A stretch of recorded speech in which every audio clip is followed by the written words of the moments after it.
स्वर्गीय श्री राम नारायण जी की पहली पुण्यतिथि है और ये बहुत ही टचिंग मोमेंट, बहुत ही इमोशनल मोमेंट है हम सबके लिए कि आज वो हम सबके बीच में नहीं हैं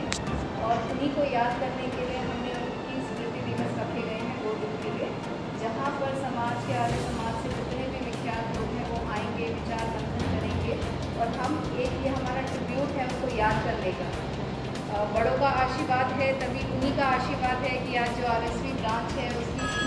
जड़ें, उनके फल दूर दूर तक फैले हुए हैं। आज हम मुझे बड़ा गर्व महसूस हो रहा है आप सबको बताते हुए कि हम बीकानेर की सबसे बड़ी एजुकेशनल ऑर्गेनाइजेशन है जहां हम 7,000 से ज़्यादा बच्चों को शिक्षा प्रदान कर रहे हैं। हमारे पिताजी ने इस स्कूल की नींव रखी थी ये सोच के कि हम हवन का जो सिस्टम उन्होंने शुरू किया था। मुझे बड़ा गर्व हो रहा है आदित्य सर, सुभाष सर हमारे आज भी उन्हीं उनके कच्चिनों पे चल रहे हैं और आज हमारी डेली सारी ब्रांचों में हवन होता है। नर्सरी से लेकर 12 तक के बच्चे सभी इसके हवन करते हैं। अब मैं अनुरोध करूँगी आचार्य जी से आगे का प्रोग्राम आवाज़ आ रही है आप सभी को? सभी को आवाज़ आ रही है?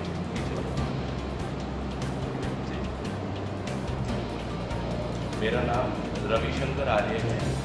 और मैंने स्कूलिंग में B.Tech किया हुआ है इंजीनियरिंग कंप्यूटर साइंस से और उसके बाद में मैंने दर्शनों की पढ़ाई की, फिलॉसफी मैंने पढ़ी और अभी मैं ऑनलाइन पढ़ाता हूँ प्रचार प्रसार में, वैदिक धर्म के प्रचार प्रसार में मैं कार्य करता हूँ। और अभी हम जिस उद्देश्य से हम यहाँ पर सभी एकत्रित हुए हैं और बड़ी ही प्रसन्नता की बात है, आनंद का विषय है कि पूरे देश भर में महर्षि दयानंद सरस्वती जी का नाम आप सबको सुना ही होगा। तो आर्य समाज के जो फाउंडर हैं, संस्थापक हैं महर्षि दयानंद सरस्वती जी, उनकी 200वीं जयंती का ये वर्ष चल रहा है और ये जो सारा एक बहुत बड़े शिक्षा के क्षेत्र में जो क्रांति है, तो क्रांति के जो जनक हैं स्वामी राम नारायण स्वामी जी, उन दोनों ही ऐसे महापुरुषों की स्मृति में इस बृहद कार्यक्रम का आयोजन यहाँ की पाणीग्रहण होटल में किया जा रहा है। जाति के लिए बहुत ही महत्वपूर्ण है। उन्होंने नारियों के लिए काम किया, शिक्षा के क्षेत्र में उन्होंने काम किया, वेदों के ऊपर उन्होंने काम किया, समाज से पाखंड और अंधविश्वास मिटाने के लिए उन्होंने कार्य किया और जितनी भी विपरीत परिस्थितियाँ क्यों न रही हो, उन्होंने सत्य को हमेशा ही आगे रखने का प्रयास किया। और उस समय की बात है 19वीं शताब्दी की, जब हमारा देश गुलाम था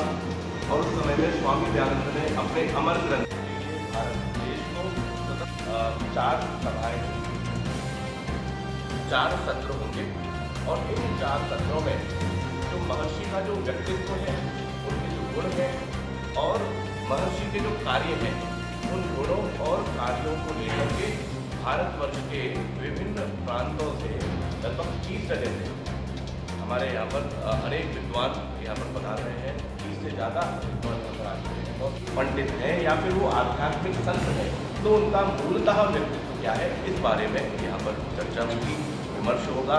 अनेक विद्वान सभी अपने अपने विचार रखेंगे और फिर उसका एक निर्णय होगा कि वास्तव में महर्षि दयानंद सरस्वती जी का जो निजी जीवन है वो वास्तव में क्या है। और इसके साथ में प्रतिदिन रात्रि को 7 से 8 बजे 1 तारीख को हमारा 6:30 से 8 बजे तक का कार्यक्रम होगा, सत्संग का कार्यक्रम होगा, जिसमें महर्षि दयानंद जी के जीवन के बारे में खुल करके चर्चा होगी, प्रस्तुतियाँ होंगी। और 2 तारीख का जो रात्रि का जो कार्यक्रम है, पूज्य स्वामी राम नारायण जी स्वामी जी का स्मृति दिवस मनाया जाएगा 5:30 से 7:30 बजे तक का। तो इसमें अन्य लोग जो मुनि जी से जुड़े हुए थे वो अपने संस्मरण बताएंगे और उनको श्रद्धांजलि बताएंगे। तो ये हमारा जरूरत नहीं है, आप जिस परिसर में बैठे हुए हैं यहाँ पर जो RSV इंस्टीट्यूट है उसके CMD सर यहाँ पर बैठे हुए हैं, तो हमारे जो विद्यालय हैं उनमें 6-7 हज़ार की स्ट्रेंथ है, बहुत बड़ी स्ट्रेंथ है। बच्चे को महर्षि दयानंद का व्यक्तित्व और उनका चरित्र पता लगे तो पूरे वर्ष भर